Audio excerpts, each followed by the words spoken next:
Salud Dominicana, Grupo Corporativo, Tabacalera El Artista y el Ayuntamiento de Tamboril presentan en el Servicio Internacional de Prensa Digital, CIPRE, la historia de un revolucionario de Canca Arriba, Vladimiro Blanco. Yo nací en un pueblo muy grande que se llama Canca Arriba, en la provincia de Santiago, al pie de la cordillera.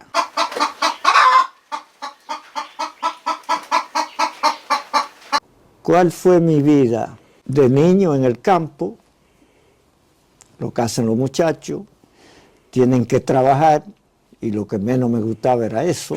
Hice mis estudios primarios en la escuela de Tamboril.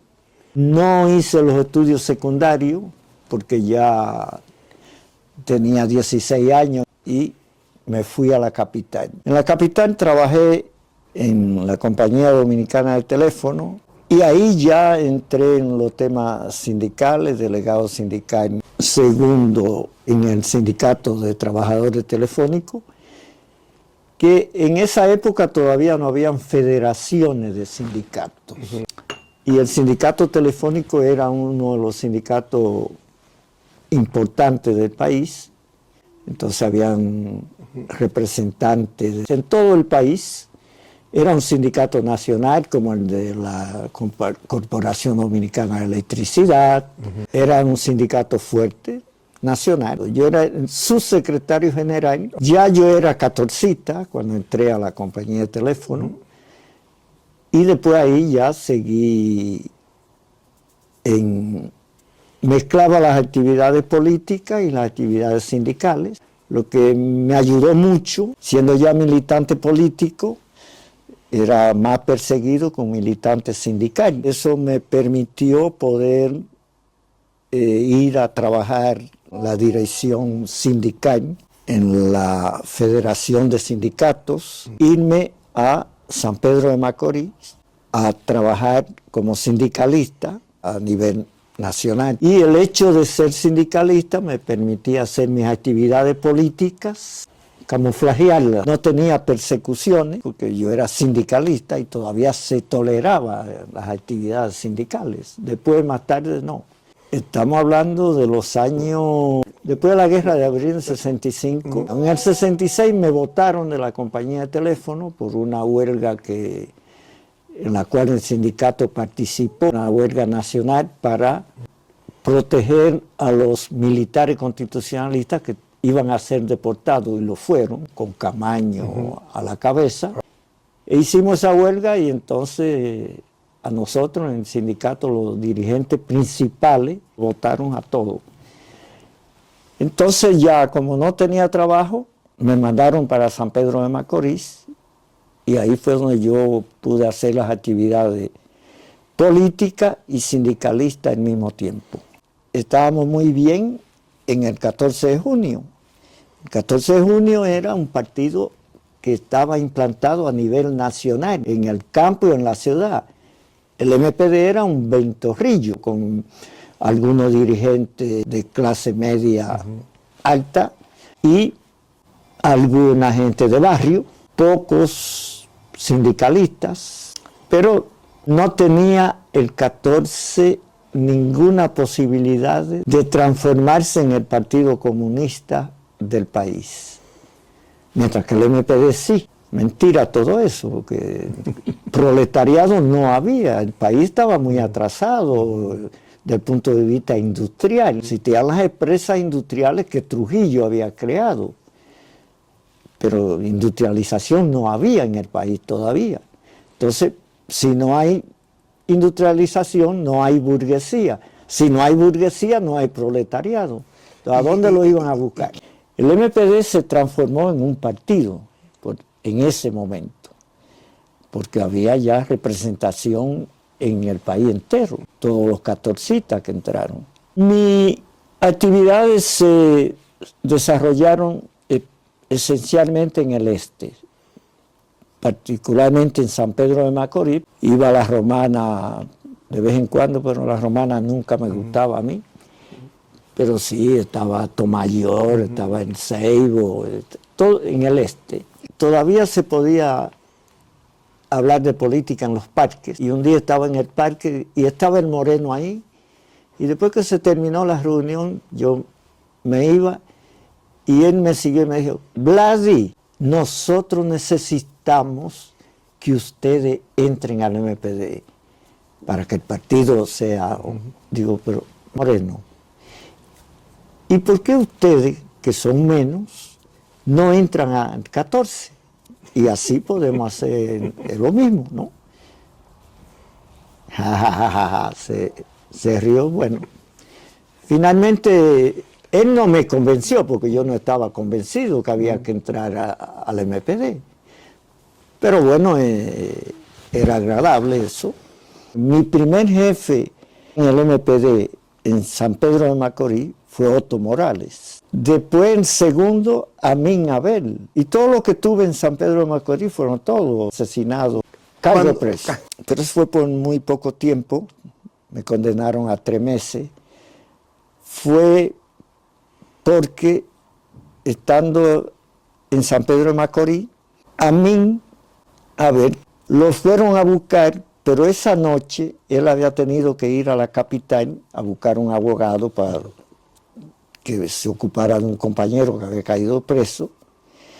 Y entonces allanaron la casa a las 6 de la mañana, entraron, allanaron, buscaron, se llevaron libros, me llevaron a la capital, ahí me dieron una buena paliza. Me mandaron para la cárcel y todas las solitarias estaban llenas porque ya los compañeros del MPD estaban presos, Cucuyo Báez, Julito de Peña y otros. Entonces me pusieron con los presos comunes y ahí me agarraron los presos, especialistas en sacar golpes, y me pusieron nuevecitos. De ahí después ya se había vaciado la solitaria, me llevaron a solitaria pero por muy poco tiempo, y me mandaron a La Victoria, y unos días después me mandaron para San Pedro de Macorís para el tribunal, y ahí quien me defendió fue Hilda Gotro, una mujer extraordinaria, pero muy, muy responsable, muy combativa. Y bueno, ella me defendió, me condenaron a 3 meses, que lo pasé en México, que así se llama la fortaleza de San Pedro de Macorís. Ahí me soltaron y después la segunda vez fue en la capital. Y ahí yo había vuelto a la capital. Hubo juicio, no me llegaron a condenar. Y ahí éramos 3, compañero Carlos Tomás Fernández y el profesor Gerardo Taveras, que nos agarraron a los 3. Y un día fuimos al tribunal, a Ciudad Nueva, no hubo juicio, nos llevaron para la policía y de ahí nos dijeron, vayan a recoger los motetes que tienen en La Victoria, que se van.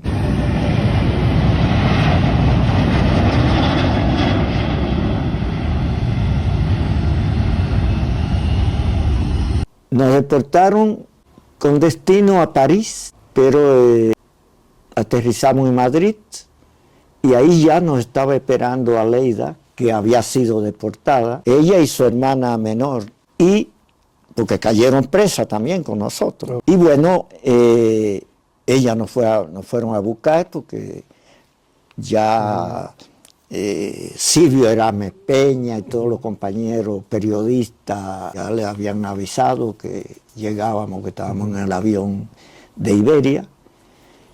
Y bueno, nos quedamos en Madrid.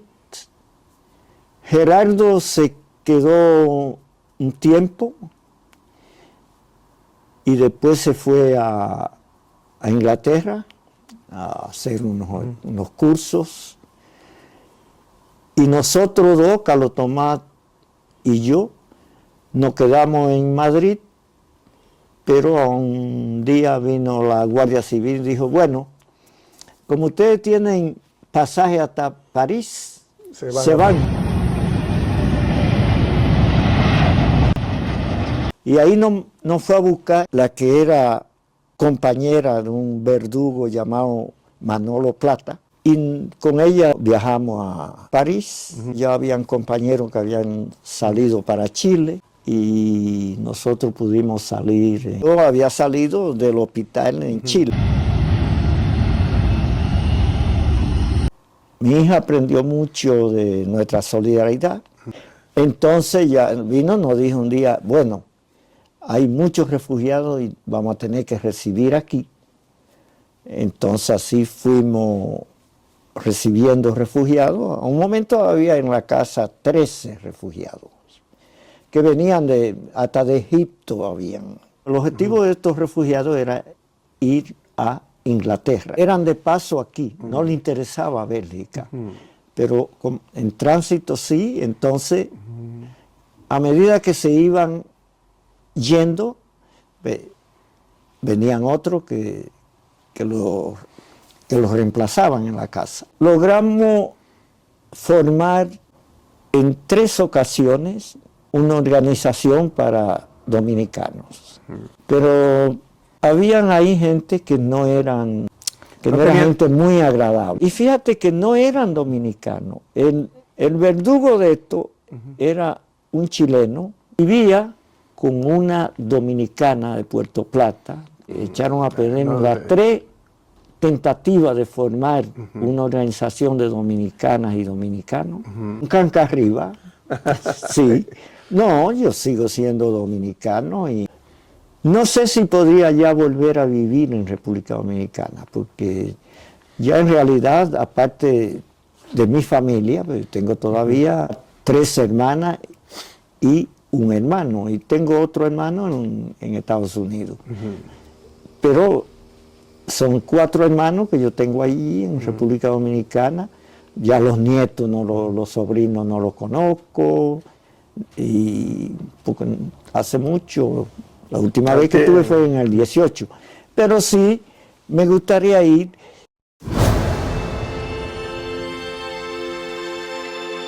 La historia de un revolucionario de Canca Arriba. ¡Qué cigarro tan malo! Eso le pasa a usted por fumar carabelita. Yo me fumo mi cigarro de Tabacalera del Artista. Son gente capacitada que el cigarro saben hacer. Por eso están laborando desde 1956. Venden todo tipo de materia prima de tabaco de muy alta calidad. Por eso fueron premiados a nivel internacional. Radamés Rodríguez, propietario. Yo quiero felicitar por tanto cigarro bueno que nadie puede igualar. Bartolo, por eso le regalo este. No fumen carabelista. Si se van a fumar un cigarro que sea de Tabacalera el Artista, te la comiste, poeta.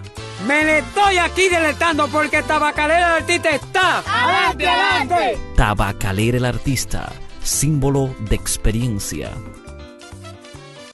A ti que sales de tu tierra, con tus seres amados clavado en tu corazón, debe ofrecerle un seguro médico ideal.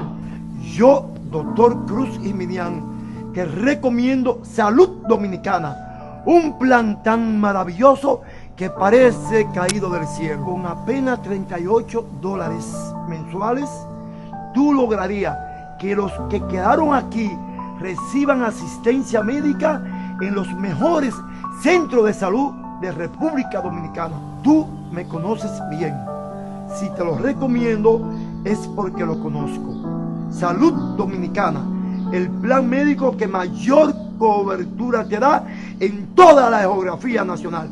Llama ya a Salud Dominicana 347-834-8886. Salud Dominicana, para curarte en salud.